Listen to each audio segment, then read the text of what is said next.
So, everybody, I want y'all to welcome my guest today, longtime friend. I'm a fan of his as an artist and just as an individual, man. My guy G-Dep, man. How you doing, Dep? Praise God, I'm good. I'm good, bro. I'm good. Thanks for having me, man. Thanks for being here, man. This is my second episode of sit downs with the stand-ups, and I wanted to do it for you. Just knowing your story, knowing where you come from, you know, being around you, actually being in the studio. Remember we was in the Bahamas and you was out there working and, just having vivid memories of you and then understanding what happened to you.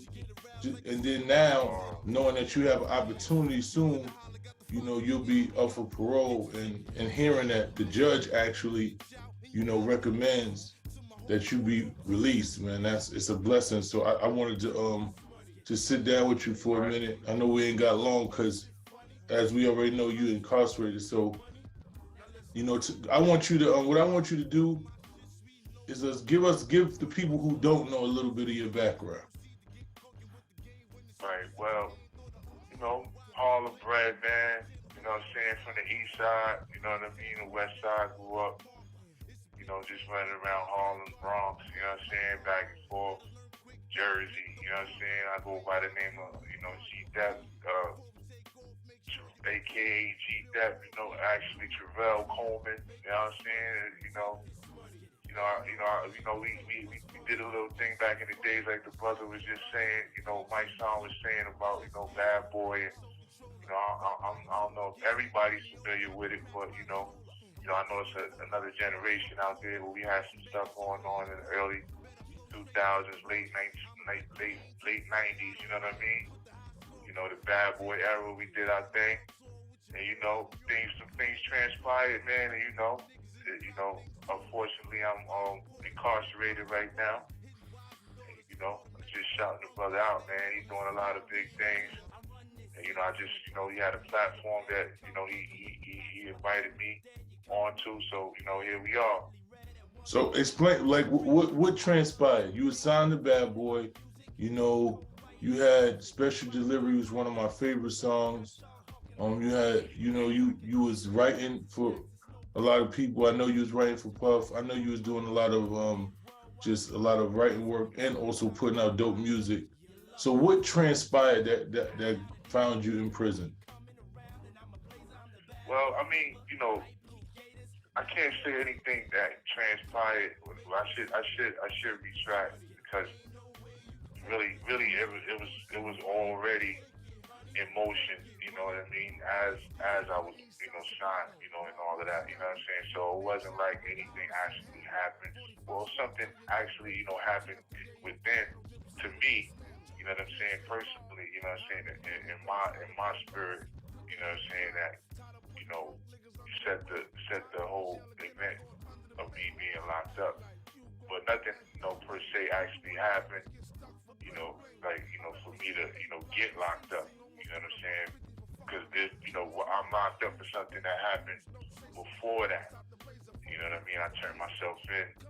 You know what I'm saying? I'm not sure if everybody's familiar with the story, but I turned myself in for something that happened years before that. Before all of this was in 1993. So, you know what I mean? I mean, what I say when I say, transpired, I mean, like, all of that came to light after, after the fact.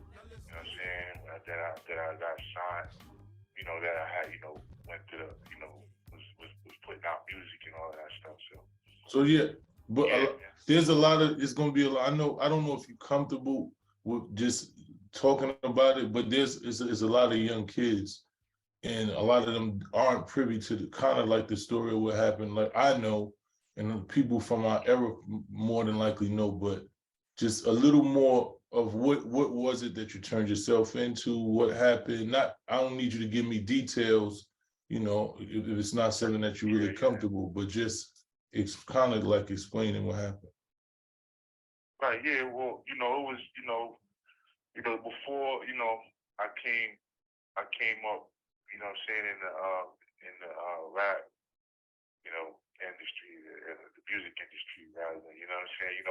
I was out in the street, doing things, that I didn't really have business, that I didn't have any business doing, you know what I'm saying? So, you know, you know, things went, left. I wound up, you know what I'm saying, catching, committing a robbery, you know what I'm saying, and wound up, one of the persons that was involved, got killed, you know what I'm saying? So, you know, it was one of those things where it wasn't, you know, I didn't know he died, you know what I mean? But it was just one of those things that, just was, heavy on my heart for a while, you know what I'm saying? So, you know, years went by, and then, I just had, I wanted to, kind of bring some closure to the whole situation, to the whole, to the family or whatever, whoever, was connected to this man. You know what I'm saying? I was connected to this man at this point. You know what I'm saying? So, I just, I investigated. I did my own investigation, and come to find out. And when I say I did my own investigation, I mean I turned myself in. You know what I'm saying? And, and lo and behold, the dude, had passed away. And so, again, here I am. You know what I'm saying? So that's what that, was all about. You know what I mean? So what year did this happen, and what year did you turn yourself in? Well, this happened in 1993. You know what I'm saying? I turned myself in 2010. Wow. So from that time, there wasn't nobody looking for you. It wasn't no warrants. You wasn't investigated, nothing. Your spirit just made you feel like you did something wrong, and you held yourself accountable, and you went and turned yourself in. Right, definitely, man. Wow. And I know a lot of people, it's hard for them to, believe, and it's hard for them to really grasp, you know what I'm saying? But, it's just like, I don't wish it on anybody, but I just say that anybody would, I'm not saying anybody would have done it, but it's not that far-fetched if it happened to you, and it would be, it's something that, if God put something on your heart, you and I know, you know what I mean, that it might seem like nobody can understand it, but if that's what it is, that's what it is, you know what I'm saying? And I think God could have did that with anybody. It just so happened to be me, that, you know what I mean, that I had this conviction to, you know what I mean, to turn myself in, I'm just saying, I don't know if I would have did that, Dep, and I call myself an honorable. No, listen, I just want, because I want to say something real. I don't know if I could have done that, and I believe myself to be an honorable individual, right? And that took a level of integrity, morality, you know what I'm saying, accountability that a lot of us are not used to. So I just want to say I salute you as a man, because we talk about accountability and we talk about these things all the time, but a lot of us are not really willing to be held accountable. We're willing to be held accountable when we get caught doing something, but a lot of us don't hold ourselves accountable and say, yo, I did something morally wrong that is on my spirit and I can't sleep with. And I'm going to go to the police and turn myself in and deal with those consequences because I need my spirit to be all right. You know, that's some real honorable shit. And I just want to salute you as a man, because a lot of us talk manhood all the time, but a lot of us are not willing to make those steps as a man and fully deal with accountability. So, I just want to salute you on that. Now, I've heard, I actually read an article where your judge, what were you sentenced to? First, let's get to that. What was the process? You went, you turned yourself in, and then what was the process after that? So after that, they kind of wanted to make sure that what I was confessing to was actually the same crime. So the lawyer that I had, Anthony Rico, he kind of wanted to investigate everything and make sure. So he suggested that we take it to trial and make them actually, prove everything. You know what I'm saying? So that's what we did. We went to trial, and of course, they was able to prove everything lined up to what I was saying and what happened. So they wound up giving me they wound up giving me 15 to life. They gave me that was the minimum. You know, it was a blessing. I looked at it as a blessing. I was like, well, you know, it could have been worse. You know what I'm saying? I mean, it could have been. It was just. I just took it for what. I didn't. Like I said, I didn't know what they were gonna do. So it was really. I was at their mercy. You know what I'm saying? So they gave me the 15 to life, and and from there, it's just. That was how everything started. So they gave me the 15 life, and I just from there I went up north. Been up north ever since. So how was that process? How was the process on your family? I know you got kids. You have a wife? Yeah, yeah. And, what was Yeah, that process like? yeah. Uh-huh. What was the process like explaining to your wife and your family what was going on? What was that process? Well, that's what I'm saying. Like I didn't really we spoke about things from here from time to time. You know what I'm saying? You know, before I got locked up, I told them like kind of what was on my mind and on my heart. And they really were like, well, look, they couldn't really see past the trees. They was just, yo, don't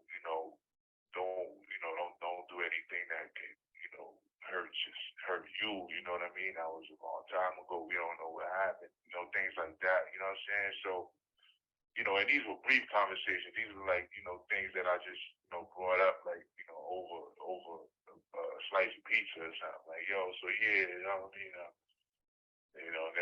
they were like, yo, look, don't worry about it too much. You know what I'm saying? So, you know, when I turned myself in, I didn't really tell anybody. Like I didn't say, listen, I'm going to turn myself in.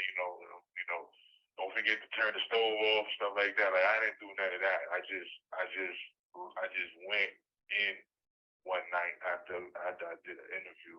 I was doing some interview with some cab freestyle thing. I never forget it. I was doing freestyle in a cab, and after that, I just jumped on the train and went to the precinct. You know what I'm saying? And then they was like, yo. So then when I got locked up, then when I called everybody, they obviously they knew about it because people was on a couple of feeds, so people knew what happened. So I called. That's when I called. My wife. Then we got divorced a few years after that. You know what I'm saying? But my wife, I told she wanted to know what's going on, and she was like, oh, listen, that's what she was talking about. I understand now. So stuff like that. So, she was just distraught. She was just kind of like, wow, so what we gonna do now? You know what I mean? My whole family was just like, they were just, dealing with what had just happened. Like they were like, yo, wow, this is it was definitely a surprise to them. They didn't really realize the gravity of what I was talking about. You know what I mean? Until that happened, and they were like, wow. So how did after you did it? I mean, I didn't mean to cut you off, but after you turned yourself in, did it give you some level of ease? Did you feel more? Did you feel more at ease with yourself? Did you feel calmer? Like, did it ease your spirit? It definitely did. It definitely did. Even in the precinct, after what I'm saying. After I told them what happened. It was like, all right, now, here we go. So what it is, like, not in that sense, like, so abrasively. It was just like, okay, now the ball's in your court now. You know what I'm saying? So, it was kind of like that. Like, it was something that literally was lifted, and given away. Like, you know what I mean? I just gave it away. Here you go. So what's up? And that was the relief I had. You know what I mean? It was like, okay, now I'm getting somewhere. You know what I mean? Because I was stuck. I was stuck that whole time. Really, like, you know what I'm saying? I don't know if you can imagine how it would feel to be stuck in the same place for like 20 years. Like, you know what I'm saying? Like, not like no. that's what it really felt like. It felt like I didn't move for 20 years. Like just, you know what I'm saying? The same thought process, the same thoughts, the same, you know what I mean? That's just how I was living. So, like I said, when I told them, that, you know, it was just like it was like kind of like a whole new path. I could see a whole nother path of my life, like, you know what I'm saying? So, yeah, that was that. So you said you and your wife got divorced shortly after that. Yeah, about 5 years later, you know what I mean? You know, she had a lot going on. She you know, she was trying to move on with her life, get certain things done. A lot of the stuff that I was dealing with was hindering her. You know what I mean? And then we was just, you know, we were going through a lot of things while, you know, before I got turned, you know, I turned myself in, you know, I was, you know, dealing with addiction, you know, just erratic behavior, you know what I'm saying? So it was like, you know, got to the point where it was like, well, listen, you know, I'm not gonna be able to, you know what I mean, really, I can't reconcile what we went through because you're in there. So it's like, you know, the only way I feel like I can move on with my life is for, you know, us to, you know, just, you know, get divorced and, you know, we'll figure it out, you know what I'm saying? But I need to step back. And she didn't want to step back, you know, and still be married. So So, you know, that's respectable. That's honorable. She gave you 5 years. Most of us don't get 5 years, you know, especially yeah, with right. 15 to life. I know dudes that got 3 or 4 years and the girl be gone in 90 days. You know, most of the chicks only do 2 years. Right. That's the max. Yeah, yeah, So yeah. you know, that was, I Exactly. guess, that was respectable, and she was honest with you and said, you know, she wanted to move on. So y'all, how is your relationship now? Are y'all cordial? How, you I know? mean, now, yeah, I mean, now we even closer. Like, you know what I'm saying? It's like, you know what I mean? It's like we, you know, because I respect her. You know what I'm saying? I respect exactly, you know, exactly for the soul of where she come from, for where she coming from. You know what I'm saying? I understand. You know what I'm saying? Like, if I was her, I would have divorced me too. You know what I'm saying? Like, it was one of them things. Like, I really felt like it was like, you know, I mean, not to be funny, you know what I'm saying? But I know that I wasn't really, you know what I'm saying? The ideal husband. You know what I'm saying? Like, I wasn't really supportive of what she was doing. It was kind of, I was going through my thing, and she was kind of just, you know, she was just like watching. You know what I'm saying? Like, I wasn't really, uh, uh, I wasn't really A what's the participant. word, You man? wasn't Like, really I a wasn't part. really present in our relationship. Exactly. You know what I'm saying? Like, I was kind of just, you know, she was just in my life, and I was like in hers. So, you know, like I said, I commend her for that. You know, for being the woman she was. So she is. Now we're kind of still, you know, we see eye to eye so well, you know, and it's a beautiful thing. We just raising our children, which they're grown almost now. You know what I'm saying? They're 19 years old. I'm saying we got two twin boys together. That's dope. So that's basically what, you know, what's going on with us. So how's the relationship with them? How's your boys?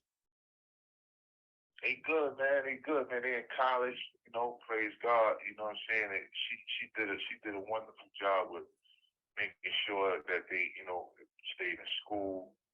You know, that they, you know, stay. You know, I was able to rear them more so as far as like, you know, just keeping them, you know, grounded, you know, in their mind and in their spirit. You know, I kind of was one of those dads. Like, I was just like a kind of a life coach. You know what I mean? But she kind of, you know, made sure physically that they were going in the right direction because she was out there with them. So they turned out really well, man. I mean, you know, so far, you know what I'm saying? Praise God, they're doing what they're supposed to do. They understand, you know, their struggle. You know, they're in college. They know that they need to go to school if they want, you know, to be successful. And they want, I'm not saying that they have to go to school to be successful, but they understand that in what they want to do, they need to go to school to be successful. So they into animation and stuff like that and graphic design. So they know that they need to go to school, graduate, and try to get in that field. So that's what they're doing. They're in this sophomore year community college, man. They're doing well, man. They get ready to graduate, and then they're going to university. I think they're going to Cali somewhere. That's fire. That's dope, man. It's a blessing, Praise man. God, man. Praises be to God, man. Definitely, man. We make a lot of sacrifices. I'm here with guys their age. You know what I'm saying? So I'm like, that's real. shit. So I want to go back to something. You said you was dealing with addiction issues when you was home. And how was that? Like, how did that come about? Like, what were you addicted to? I didn't even know that part. Oh yeah, man. I mean, I was out there heavy, messing with the dust and all of that. You know what I'm saying? So, it came from it. It all stemmed from just being in the street. You know what I'm saying? Like I said, I was out there. Excuse me, which is it doesn't really directly correlate, but in my case, it did. I was out there, selling drugs. You know what I'm saying? So, I was around a lot of stuff. You know what I'm saying? So, eventually, things just progressed, man. I was smoking weed heavy. As years went along, I tried dust, and I said, that was more to what I needed to black out. Like I didn't really want to think about things. So you have 1 minute left. That was something that I took to more so than weed. You know what I mean? Because weed kind of was just it wasn't. I guess it wasn't really strong enough or whatever. You know what I'm saying? But I needed something to just forget and just kind of just go on autopilot, and that's what dust did for me. So yeah. that was what I was dealing with. You know what I mean? For about roughly about 9 years. You know what I'm saying? From about like 2002, 2003, it was after my sons were born, it was like that was my thing. You know what I'm saying? Until I turned myself in. Well, it's about the phone's about to click off. When can you call back? Because I want to finish this interview, man. When the next time I can speak to you? Call right back. I got a couple more minutes on this next call. We gotta, wrap it up for the count. Okay. So I got a little minute. Okay, so call right back. Yes, sir. Thank you for using Securus. Goodbye. The caller has hung up. Thank you for using Securus. Goodbye. Yeah, we back. So yeah, man. All right, yeah. So before we cut off, you was talking about how how you was addicted until pretty much till you got locked up, right? Or yeah. So you get locked up, you turn yourself in, you go through the trial. They sentence you to 15 to life, which is pretty much the minimum for what you got. During the process, what are you doing while you in prison? Well, as of as time went on, like what I mean, I was able to as time went on, I was just I just got into I kind of just got into myself, like you don't really know yourself until you become you get to what I'm saying, really. Until you by yourself. You don't know yourself until you by yourself. Exactly, like till you get to strip the layers off and just like this is just me, like you know what I'm saying, like so I'm here, and I was able to really figure out what I was like and what I wanted to do. So I started just getting into my health. I started jogging, and I was kind of already kind of semi-athletic, you know what I'm saying? So I just started, kind of just getting into that, staying healthy, jogging, going to church, reading more, learning about myself, learning about certain emotions, you know what I'm saying, that I was feeling, and, understanding myself, you know what I mean? And, that just been my whole, my whole kind of, focus since I've been locked up, just just betterment, like better, being better than I was, man. Because I knew how I was, and I was like, that couldn't have been life, man. I was like, I knew I needed to do better.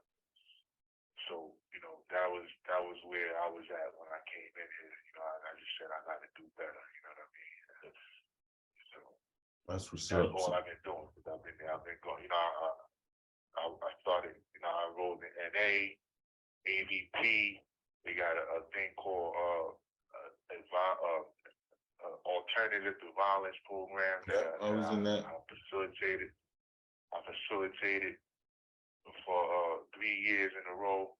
When 3 years when I was in Elmira, I did that. I worked every day. I worked the same job for 8 years. You know what I mean? So I was, I learned to be consistent. You know what I mean? I didn't know that about myself. You know what I'm saying? But I know that now that I can be a consistent kind of guy. So I'm just, so I say that to say like I've just been learning to be, to just strengthen my character, more so. You know what I'm saying? So even now I'm in the program in here called Network. I just actually moved here a couple of days ago, and we're learning how to network with each other, work with each other, not be so, inward and just like kind of, use our resources and people around us, you know what I'm saying? So I'm learning that, we already, as well, we were already, being in the industry, we already were kind of sociable and understanding that aspect of life, being, because we were young businessmen, which we still are, you know what I mean? And I want, big you up, man, for accentuating your, the character that was in you, that's in you, and the personality that's in you, and being able to network with people, you know what I'm saying? So that's where I'm at right now. Well, I appreciate that, King. It means a lot, man. Like I said, I see you as somebody that's honorable, because the way that you carried yourself throughout this process, I don't know too many people who could have done that, man. So once again, I salute you and I appreciate the compliment.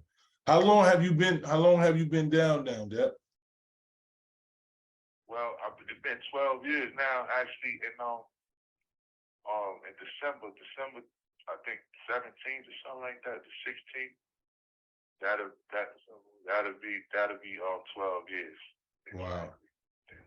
So what I was saying earlier, that I read an article that your judge, somebody that was interviewing your judge, and the judge said, that they feel you should be coming home. The judge said, just based on the fact that you turned yourself in and the way that, the way the individual you are, looking at your overall prison record and how you carried yourself, that he feels like you definitely ready to re-enter society and be a productive member of society. And I was like, wow, that says a lot. Yeah, it said a lot to me too, man. That's what blew my mind. You know what I mean? So. Well, had you spoken to him? How did this come about? Like, how did you even find out that he said this? Well, my family always talked about, getting clemency. I really didn't. God bless the dead. My aunt, she always was big on that. Like she said, listen, I'm gonna start putting in your clemency when you get 10 years in. We're gonna start it, and I was like, okay, all right. I never really because I felt like, well, I've turned myself in. Why would I, what I'm saying, apply for something to get out earlier? Like, that's how I felt. You know what I'm saying? So it was like, she always was like, no, but you never know, this. I said, all right. So, but she passed away. You know what I'm saying? God bless her soul. You know what I'm saying? So I kind of really didn't look into it after that. She passed away in 2016, and and I met another young lady at the time, my now wife, my current wife. Her name is Letitia. You Okay. know what I'm saying? Wonderful woman. You know what I mean? She always talked about, how she writes letters to the governor about clemency and stuff like that. So I don't know if that's why they got with me or not. You know what I'm saying? Because I had other people that also said they did that as well. You know what I'm saying? But one day I was one day I came from work and I checked my email. And this is the ill thing. It was on my aunt that passed away. It was on her birthday. So Wow. I come in. Yeah. So this is God. I said, wow. You know what I mean? After I read it, this is what I said. So I read it and it says, yeah. Look, I'm a lawyer from a law school, and I have a team that we work on clemency. He just broke down his whole resume. My clemency lawyer Steven Zaidman, and he said, we've gotten clemency for this many people. We got a very, very good track record, and the governor and the judge and the DA has recommended your clemency. So I'm reading, and I'm like, I can't really believe what I'm reading. I'm like, what? So I asked my man, I was like, yo, am I reading this right? Like, so he comes over and reads it. He's like, yeah. He said, he's saying that the judge and the DA are recommending that you get clemency. So I'm like, wow. So that was just how that happened, man. I couldn't believe it. Wow. Like I said, on my aunt's birthday too. So it was wow. That's amazing, man. It's just a testament of the individual. Like I keep saying that it's honorable what you did, man. Even though you made a mistake and you took a life, and I want rest in peace to that, and my condolences goes to the family Sure. of the person who lost his life. Sure. And I know that it's hard for them. Sure. And we all make mistakes. Sure. But I always say that we are not our worst mistake. We like that doesn't define all of who we are. We make mistakes, and obviously you were going through a tough time and you did something, and your soul didn't even sit well with it. So it wasn't that you weren't an evil individual. It wasn't something that you were able to even sleep with. So it was a mistake. It wasn't something that it was intentional. So listening to this situation and hearing a DA and a judge recommend that you actually get clemency, man, is a blessing, man. And I hope, that it follows through. What I want to do is utilize this platform. Hopefully, we can reach out to the governor. I know a couple people in some places too, man. I want to recommend on your behalf that because I'm the work that I'm doing right now, Dep, in these streets with this boycott Black murder movement. I believe that you can be instrumental. I believe you going out having these conversations with these kids, going to these schools, going to these detention centers. I think you'll do way more out here than you can in there. And I think it's people like yourself who have a lived experience and who also understand accountability and are willing to be held accountable, who can have conversations with these kids out here who glorifying this certain lifestyle, who are on a trajectory to end up in there, and I think that's what I want to see, man. So I'm going to do everything I can with my platform and my voice, utilizing this interview. I'm going to reach out to everybody that I know. Hopefully I can get some support from people all around the industry. How's your relationship with Diddy? Have you spoke to Diddy since you've been down? Excuse me? I said, have you spoken to him? Because I'm gonna reach out to him. I'm gonna say, Diddy, me and you gotta go to governor. We gotta get Dep this clemency. Yeah, nah, but I don't really speak to my man. Like I spoke to him maybe actually I haven't spoken to him, but like right before I came in, I was dealing with him. We were doing some stuff for that Last Train to Paris album. Mm-hmm. And that was the last time I seen him. You know what I'm saying? I spoke to him. But I've been my people tell me, here and there, he shout out here and there, but I haven't physically spoke to him in a minute though. Well, Diddy arms is kind of long out here in these streets, so I'm gonna call him up. I'm gonna say, Diddy, man, do you know Dep done did his time? They talking about a clemency. I know you could get in a couple doors. I can get in a couple doors. Hopefully, we can rattle some trees and get it done, man. But I just want to say, man, I appreciate you for taking the time out to talk to me, man. And likewise, brother. And you know that. And you're in my blessings. You're in my prayers, man. You're in my prayers, man. Like when I started doing this, when I said I was starting this podcast, it was about I'm watching people interview so many people that I don't even care about. Like, right? Like, why do I care about half of these dudes? Is because they got some sort of celebrity or fame, and I don't never see people interview that have overcome a lot of things, right? I don't see people who've been stand-up individuals and us talking about those individuals. And you one of those people that, to me, I don't know nobody who's done what you done. You know what I'm saying? And I want that to be talked about. And I know the impact that you're going to have when you come back out, and whatever I could do, hopefully, this Boycott Black Murder initiative that I have will be a worldwide thing. From my mouth to God's ears, it's going to be a worldwide thing. And I could be able to partner with you, and we can be able to change some lives, man. These kids need to hear it from us. They need to hear from people who actually been through the struggle, who've overcome the struggle and came back out here and on a different trajectory, because we understand the reality, man. So I know you got a lot to go. I know you got count in a minute, and I done took a lot of your time up, but I appreciate you, Dep. You got my number. Whenever you need me, man, you can hit me up. I'm gonna send you some money, man. Put some money on your books to make sure you're good, man. Anytime, man. Wow, D, I appreciate you, man. You already know, man. Listen, thank you, man. I mean, it's definitely appreciated, bro. And like you said, whatever I could do, man, whatever I could do, I'm here for you, man. And where you at right now? Where you at right now, Dep? Some people might want to write you. There might be some more people where you at right now? What facility you in? Okay, yeah, I'm in Fishkill, man. I'm in Fishkill. Oh, you right there. I might have to come down there. I hear you. I said, you in Fishkill. I might have to come visit you, man.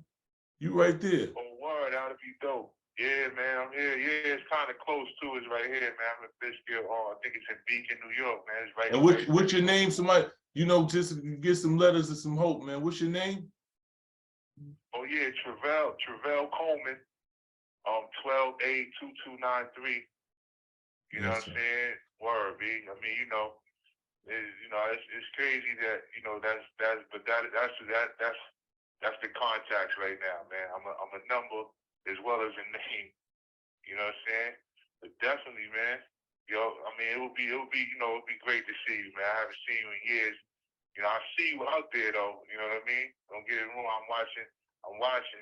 We plugged in kind of in here. We got all kind of cable networks. So I see you out there, man. You're doing a great service for the people, man. We need you, man.